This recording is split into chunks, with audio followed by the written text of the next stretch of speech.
Hello everyone, welcome back to Ruma lifestyle. আর একটা নতুন ব্লগে তোমাদের সবাইকে ওয়েলকাম। আশা করি সকলেই ভালো আছো, আমিও মোটামুটি ভালো আছি। সকালবেলা চলো স্নানটা সেরে নিই। সকালবেলা স্নানটা কিন্তু একটা প্রশান্তির ছোঁয়া। তো সকালবেলা স্নানটা সেরে নিলে আশেপাশে কাজকর্ম করার পর তার মানে মনের মধ্যে একটা শান্তি আসে, আর শরীরটা যেরকম একটা ফ্রেশ ফ্রেশ ফিল হয়, মনটাও ফ্রেশ লাগে। তো রান্নাঘরে চলে এসেছি চুলটা ভেজা। তো চুলের মধ্যে দেখো ভালোভাবে একটা সুতির ওড়নাও জড়িয়ে নিয়েছি যাতে জলটা এটার মধ্যে লেগে যায়, তো এই জন্য। আর চুলটা রান্নাঘরে বেশিরভাগ টাইমে আমি ছেড়ে রাখি না, কিন্তু চুল যদি ঝরে এই জন্য চুলটা ঝেড়ে রাখি না। আর তোমাদের সাথে সেই সকালবেলা বক বক করছিলাম, কি বুঝতে পারছো যে রাতের বেলা বাসন কুসন ধুয়ে সমস্ত কিছু তো ঝুড়ির মধ্যে রেখে গেছি, জলটা একদম সুন্দরভাবে ঝরে পড়ে গেছে। কিন্তু ওই যে আমার একটা খুঁতখুঁতে অভ্যাস, যদি কিছু লেগে থাকে, যদি আরশোলা টিকটিকি চলে এসেছিলো, এই জন্য আবার এগুলোকে একটু ধুয়ে আবার গুছিয়ে রাখছি। তো আর দেরি করবো না, চা খাওয়ার টাইম। সকালবেলা চাটার জন্য না আমি প্রচণ্ড পরিমাণে ওয়েট করে থাকি, বিশ্বাস করো। তো চা খেয়ে নেব, কারণ চাটা না খেলে ভালো লাগে না। সকালবেলার টাইম আর সন্ধেবেলার টাইম, এই দুটো টাইম আমার জন্য, চার জন্য মানে কি বলবো তোমাদেরকে, এই দুটো টাইমের জন্য আমি মানে এতভাবে অপেক্ষা করে থাকি, মানে বলার মতন না। সারাদিনে পর বিকেলবেলার চা মানে সন্ধ্যার চা, আর ঘুম থেকে ওঠার পর আশেপাশে কাজকর্ম করার পর এই সকালবেলা দেখো এদিকে রাইসটাকেও বসিয়ে দেবো, কারণ ওই যে বলেছি যে রাইসটাকে সকালবেলা না বসালে হয় না।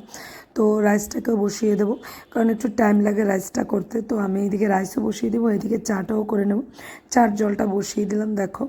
আর সকালবেলা চা বলতে আমি আমার হাজব্যান্ডও শীতকালে একটু একটু আধটু চা খেতে, যদিও ওর চার অভ্যেস নেই, কিন্তু শীতের দিনে আমি ওকে ওই যে কাড়াটা বানিয়ে দিতাম, এলাচ, দারচিনি, লবঙ্গ, তারপর আদা, এইসব দিয়ে ভালোভাবে থেতো করে এগুলোকে জলের মধ্যে ভালোভাবে ফুটিয়ে একটু চা পাতা দিয়ে সঙ্গে একটা তেজপাতা দিতাম, কখনো কখনো তুলসী পাতা দিতাম, বানিয়ে দিতাম। তো ইদানিং গরম পড়ার পর থেকে আমার হাজব্যান্ড চা খেতে চায় না, তো আমাদের জন্যই চাটা করে থাকি। আর মেয়েকেও যদি বলি যে একটু লিকার চা খাও, ও কখনো কখনো খায়, কখনো কখনো খেতে চায় না, তো ওকে তেমনটা দেওয়া হয়ে ওঠে না। যদি না খায় জোর করি না আমি, যেহেতু চার ব্যাপার। আর দুধ চা তো আমার ঘরে প্রশ্নই ওঠে না যে আমি বাচ্চাদেরকে দেবো। আমি বিকেলবেলা দুধ চা খাই, আর কেউ খায় না আমার ঘরে চা। তো বোতলটা ভর্তি করে নিচ্ছি, কারণ জল খাবো। এক গ্লাস জল খাওয়ার পরই আমি চা খাই। কী বলো তো, সকালবেলা স্নান করার পর পুজো দেওয়ার পর তারপর আমি জলটা খাই। তো কাজকর্ম শেষ করে পুজো দিয়ে আসতে আসতে আমার কিন্তু অনেকটা টাইম লেগে যায়। ততক্ষণের মধ্যে কিন্তু আমি এক গ্লাস জলও গ্রহণ করি না। যবে পুজোটা দিয়ে আমি কমপ্লিট করব, তবে এসে টেবিলে বসে তারপর আমি জলটা মানে খাই। খাওয়ার পর তারপর আমি চাটা খাই।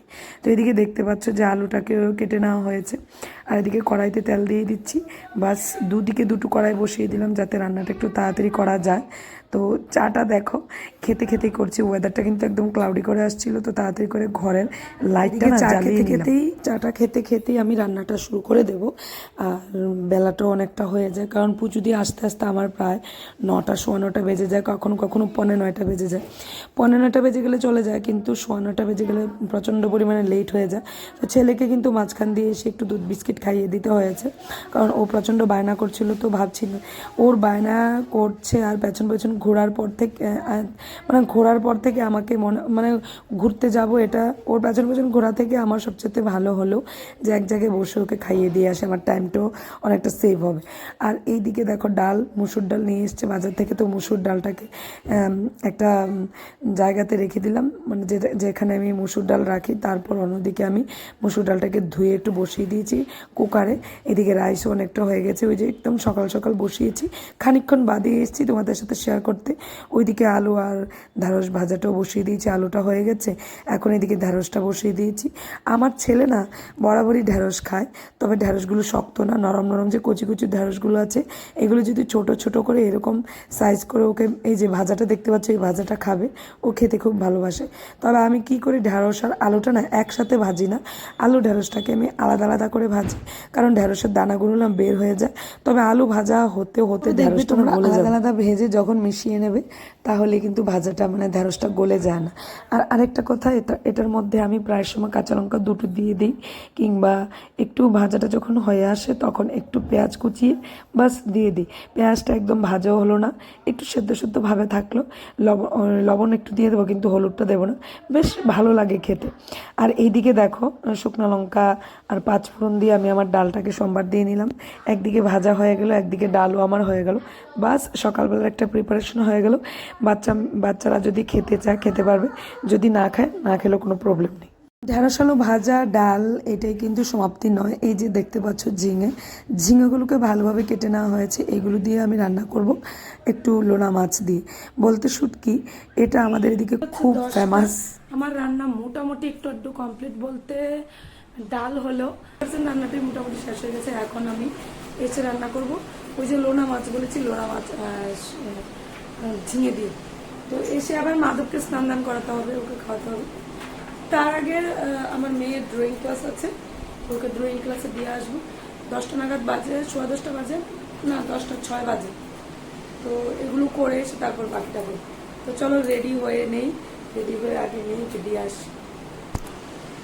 তো এই যে আমি রেডি হয়ে গেছি, আমি এখন মেয়েকে দিতে যাব। দিয়ে এসে তারপর বাকি রান্নাটা কমপ্লিট করব, কারণ ওকে না দিয়ে আসলে আমার লেট হয়ে যাবে রান্নাবান্নাতে। তো আমি আনতে যেতে পারবো না, তো ওকে প্রথমে দিতে যাব, গিয়ে নিয়ে আসবো আমার আরেকজন।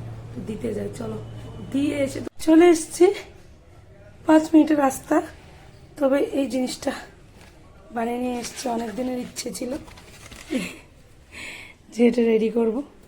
তো দেখো এটাকে ফ্রেমে বন্দি করে নিলাম। এরকম ফ্যামিলি পিকচার আমার ছিল না, আমার মানে 4 জনে একসাথে ছিল না, সেটাই করে নিয়ে এলাম আজকে। এই যে তারপরের কাজটা হলো আমাকে ছেলেকে স্নান করানো। ছেলেকে স্নান টান করিয়ে ফ্রেশ করিয়ে নিয়ে এসেছি। দেখো সকাল সকালে স্নান করিয়ে নিয়ে আমি বাচ্চাদেরকে ওদেরকে এই অভ্যাসটা আমি তৈরি করে দিই। জানি না ওরা কখনো এটা করবে কি করবে না, কিন্তু আমি চাই যে ভালো ভালো কিছু অভ্যাস ওদের মধ্যে তৈরি করে দিতে, যাতে ভবিষ্যৎটা ওদের সুন্দর হয়, স্মুথ হয়। তো মা হিসেবে তো এতটুকু করাটা আমাদের এটা একটা দায়িত্ব বা কর্তব্য। আমাদের একটা কর্তব্যের মধ্যে পড়ে যে বাচ্চাদেরকে, সন্তানদেরকে সুশিক্ষা দেওয়া, সমস্ত কিছু মানে ভালো ভালো জিনিস শেখানো। তো এইদিকে দেখো কিছু ফেসবুকের কাজ ছিল, তো সেগুলোও করে নিচ্ছি, কারণ এই ফাঁকে আমি কিছু করি। আর মাধবকে দিয়ে না ছোট্ট একটা ভিডিও বানাচ্ছিলাম, ওকে বলছিলাম যে বল, এক প্রকার জোরাজুরি করেই বলছিলাম ওকে যে বল বল। তো ও না প্রচণ্ড বায়না করে, একবার বললে আরেকবার বলে না, আরেকবার বললে একবার বলে না। তারপর আবার চলে যাবো রান্নাঘরে, তবে ওকে একটু মোবাইলটা দিয়ে বসিয়ে রাখতে হবে, নয়তো ও প্রচণ্ড জ্বালা যন্ত্রণা করবে। আর এখন তো তোমরা জানো ভ্যাকেশন চলছে বাচ্চাদের, তো বাচ্চারা বেশিরভাগ বাড়িতে। আর এইদিকে দেখো একদম নেমে গেছে বৃষ্টি।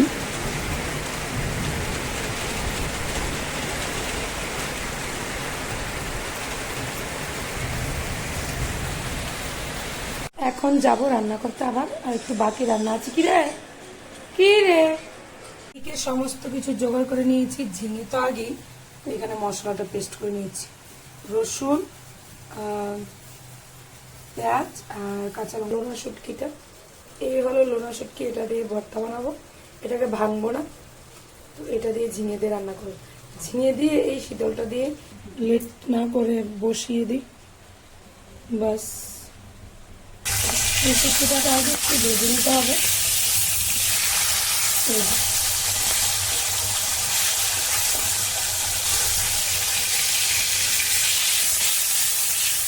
মোটামুটি হয়ে গেছে, এখন তুলে নেব।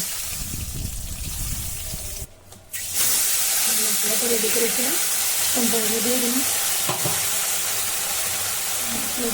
লবণ। আর এই মাছ উড়েও যাচ্ছে, ঝিঙেগুলো দিয়ে দিন।